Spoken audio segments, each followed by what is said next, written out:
Welcome back to the Mental Path Podcast. I'm Dr. Gretchen Guevara. I'm a psychiatrist, psychotherapist, and teacher.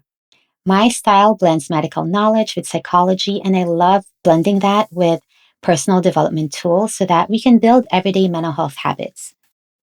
I'm sharing my personal mental health strategies with you. If you're new here, hello, and thank you so much for joining me. Last time we talked about feeling emotionally numb but still functioning. You know that disconnect between going through motions and actually feeling present. Well, today's topic connects to that. It's when your brain won't shut off. Replaying conversation from last week, maybe taking 30 minutes deciding what to eat for lunch, and then you just end up getting more stressed after.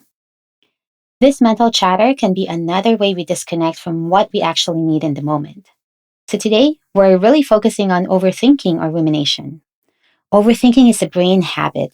It's not that you have a character or personal flaw. And remember, habits can be changed. So today we'll talk about how to take care of this overthinking brain. Well, what's actually happening in the brain when you're caught in a mental loop? You have this part of the brain called the default mode network. This part of the brain kicks in when you're not focused on tasks. It loves to wander, replay scenarios, analyze things, basically trying to solve problems so that you're safe and you're generally making sense of the world. But when you're ruminating, this part goes into overdrive and then you get stuck in mental loop. And the more you try to think your way out, you actually get deeper into overthinking. I think of overthinking as your brain signaling that something feels unresolved, like something important in your life needs attention. It's really a call for clarity, not a sign that you're broken or you need to be fixed. I think one way to really explain this and talk about coping strategies is to look at 4 common scenarios and share what research shows and my experience of what actually helps. First scenario is when we're ruminating on past regrets. Gosh, this is so common. For example, replaying conversations like wishing that you didn't say something in the moment or that you said something different, like being on interviews or when you're on a date, meetings, or even conversations with friends or family. Your brain is searching for a way to fix the past. It's searching for some sort of closure. What actually helps is acknowledging the feeling.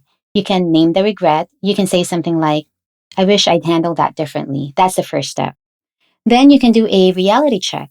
We can remember that you can't change the past, but you can change your response now. You can change the way to relate to the memory of the past. Sometimes to do that, it's helpful to write out what you learned. If repair is needed, you can plan out how to repair it. If not, you can move to something like self-compassion, like replacing thoughts of, gosh, I'm so stupid for doing that, with that didn't go how I wanted, but I can use this to do better next time.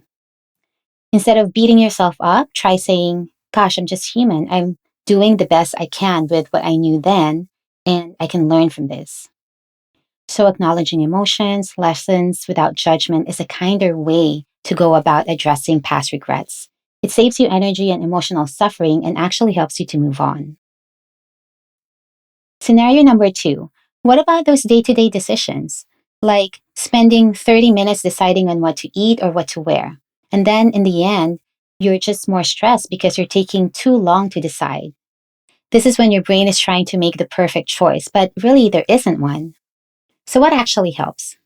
You can limit your choices, like narrow it to 2 to 3 options and deciding on those options ahead of time. Maybe you can set a timer, setting 60 seconds to decide. And again, these are for low stakes decisions, okay? You can also remind yourself there's rarely a perfect choice. Just good enough for today is what's good enough right now. Remember that decision fatigue is real. So limiting your options can actually reduce anxiety and can increase the satisfaction, especially when you get to a decision sooner than later. All right, scenario number 3. What about future worries? We overthink this all the time. We can spiral so much about what might go wrong in our work, our relationships, or our health. Remember that health anxiety or illness anxiety is a real condition, and it can be debilitating for a lot of people. A lot of times, your brain is trying to prepare for every possible scenario. So, what actually helps? Sometimes it's helpful to schedule a worry time, maybe 10 minutes daily to write down these things that you're worried about, and deciding that outside of that time, you are intentionally, gently redirecting your thoughts. For bigger decisions, you might need longer reflection sessions for deep dives and high stakes planning. And I want to make a key distinction here. Notice that I said reflection. Reflection is when you're focusing on lessons and next steps, versus rumination when you're stuck in loop of worry without intent or effort to get to a solution. Instead of solving everything, you can ask, well, what's one small thing I can do right now? Problem solving can really reduce anxiety and rumination. So it's so important for us to plan how we're going to attack these overthinking sessions. Scenario number 4, I'm going to give you a personal example here because I'll be honest, I deal with this too, especially lately when it comes to business direction. When I'm overthinking where to focus my energy, my mind wants to solve everything at once.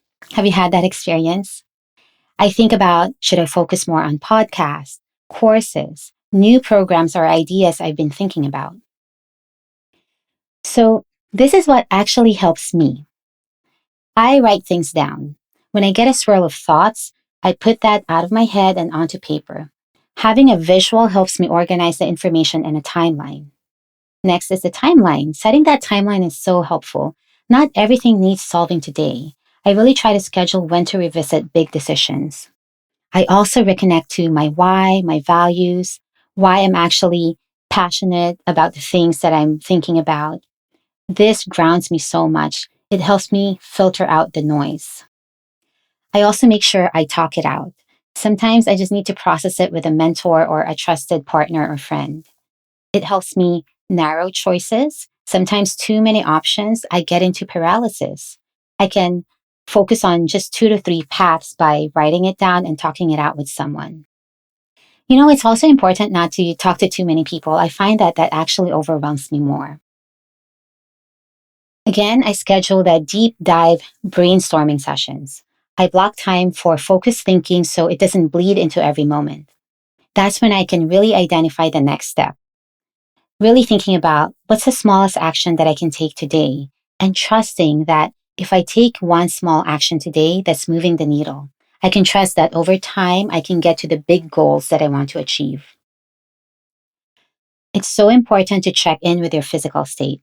So I'm really checking in if I'm tired, hungry, or I'm run down. Because when I'm in that state, my thinking is clouded. I can't make decisions. I feel overwhelmed. And sometimes the next best solution in the moment is actually to take a nap, have a good meal, or go for a walk. This brings us back to our framework in the mental path. That's checking in with your body, your mind, and your social factors. Because overthinking, it's rarely just a mind problem. It's your biology, psychology, and your environment. So, for example, when I notice myself spiraling, I pause and check these 3 areas. Biologically, you can ask, are you rested, fed, moving your body enough? Psychologically, you can ask, what's the story your mind is telling you? Is it helpful? And socially, you can ask yourself, who can I talk to? Who helps you get perspective? This is my go to first step, taking care of the body, then challenging thoughts, then reaching out for support. So, again, overthinking is just a signal, not a personality flaw, not a character deficiency, not failed goals. It's your brain's way of saying, hey, something here matters and we need some clarity. Ignoring it, denying it, or pretending that the important issue doesn't exist only makes the signals louder. Instead, what we need to do is acknowledge the issue, get curious, and make time to really see what's in your head, but have a system for doing it. This gives your brain some direction so that you can inch forward. So, here are some action steps for you today. If you notice yourself overthinking this week, try this. Number 1, pause and name it. I'm overthinking right now. Number 2, check your biopsychosocial state. Am I tired? What's the story? Who can help? Number 3, write it down. Get the thoughts out of your head. Number 4, narrow your focus. What's the next immediate step? And number 5, maybe it's helpful to set a timer. Give yourself permission to move on, even if it's not perfect. Overthinking is a brain habit. No need to beat yourself up or judge yourself for it. With these small shifts, naming, narrowing, taking care of body, you can break the loop and move forward. All right, if this episode gave you a new way to think about overthinking, and you know someone who overthinks and anxious and stressed out about it, please share it with them. Next week, we're getting personal. I'm sharing my own habits to manage performance anxiety. What works when stakes feel high and you need to show up at your best. These are some of the things I've learned over the past year after posting videos in social media or doing this podcast. Even though I talk to many people all day long at my work, and I've taught in classrooms and conferences, I still get nervous when I'm in front of the camera or knowing that I'm putting myself out there online. The good news is there are many ways to manage this performance anxiety, and we'll focus on that in the next episode. All right, have a great day, and I'll see you next week.